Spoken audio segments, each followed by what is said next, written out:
আসসালামু আলাইকুম প্রিয় শিক্ষার্থীরা, তোমরা সকলে কেমন আছো? আশা করি তোমরা সকলেই ভালো আছো। তোমরা যারা খুলনা বিশ্ববিদ্যালয়ে ভর্তি পরীক্ষা দেবা, তোমাদের কিন্তু ভর্তি পরীক্ষার ডেট তারা জানিয়ে দিয়েছে। যারা সি এবং ডি ইউনিটে ভর্তি পরীক্ষা দেবা তাদের হবে 19শে ডিসেম্বর, এবং যারা এ এবং বি ইউনিটে দেবা তাদের হবে 18ই ডিসেম্বর।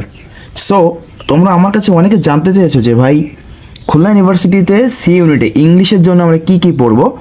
তো তোমাদের অনুরোধ, তোমাদের আবদারের উপর ভিত্তি করেই ইংলিশ সাজেশনটা আমি নিয়ে আসছি, এবং এই সাজেশনটা খুলনা বিশ্ববিদ্যালয়ের বিগত বছরে যে প্রশ্নগুলো বিশ্লেষণ করে বানানো হয়েছে, এবং এখান থেকে তোমরা সর্বাধিক কমন পাবে ইনশাল্লাহ। সো তোমরা এই যে সাজেশনগুলো আমি দিব এখন, এইগুলো পড়তে পারলে আগামী যে প্রায় 45 দিন প্লাস যে সময়টা আছে, ইনশাল্লাহ তোমরা সি ইউনিটে যে কোনো টপিক থেকে যদি প্রশ্ন আসে, এই টপিকের বাইরে প্রশ্ন আসবে না ইনশাল্লাহ। ঠিক আছে, তো চলো আমরা একটু দেখি যে সি ইউনিটের জন্য আমরা এখানে কী কী রাখছি ইংলিশ সাজেশনে। প্রথমেই তোমাকে রাখতে হবে অবশ্যই, সেটা আছে পার্টস অফ স্পিচ। এটা তোমাকে পড়তেই হবে, যে কোনো বিশ্ববিদ্যালয়ের জন্য পার্টস অফ স্পিচ গুরুত্বপূর্ণ।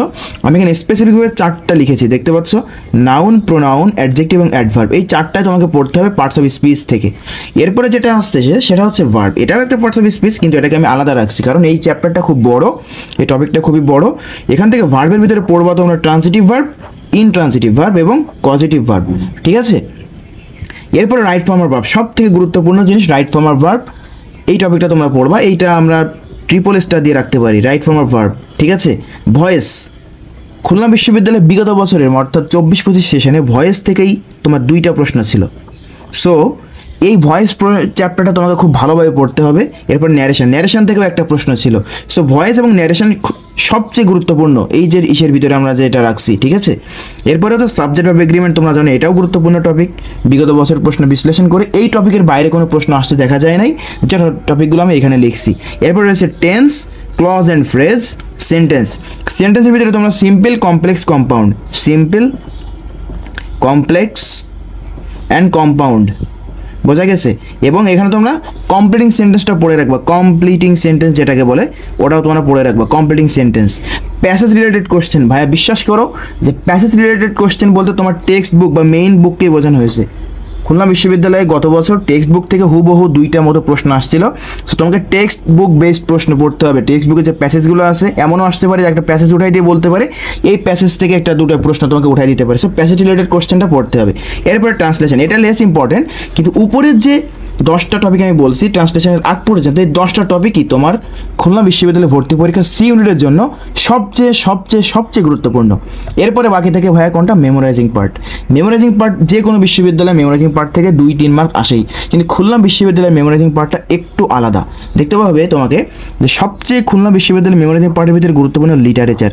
তারা লিটারেচার থেকে প্রশ্ন করবেই, এটা রিটেনেও এবং এমসিকিউ তো থাকবেই, এবং রিটেনেও থাকবে লিটারেচার থেকে প্রশ্ন। ঠিক আছে, সো তোমরা লিটারেচার থেকে পড়তে হবে। লিটারেচার থেকে মানে লিটারেচার যে যুগগুলো আছে, কোন কবি কী লিখে গেছে, তাদের বিখ্যাত সাহিত্যকর্ম, এইগুলো পড়তে হবে।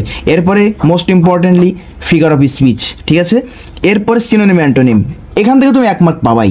ইডিয়াম ফ্রেজ থেকে গত বছর খুলনা বিশ্ববিদ্যালয়ে ভর্তি পরীক্ষায় সম্ভবত 2 মার্ক আসছিল 24-25 সেশনে সি ইউনিটে। সো ইডিয়াম ফ্রেজে পড়তে হবে।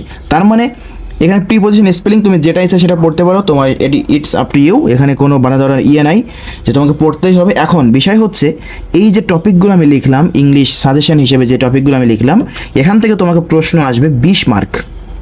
20 মার্ক। সো তোমার টার্গেট যদি 20 থাকে ভাই, তাহলে তোমার এই সাজেশন দেখার দরকার নাই। তোমার টার্গেট যদি থাকে যে ভাই আমি 20-এর ভিতরে 15, 14 এইরকম মার্কস ক্যারি করবো, তাহলে এই সাজেশনটা তোমার জন্য।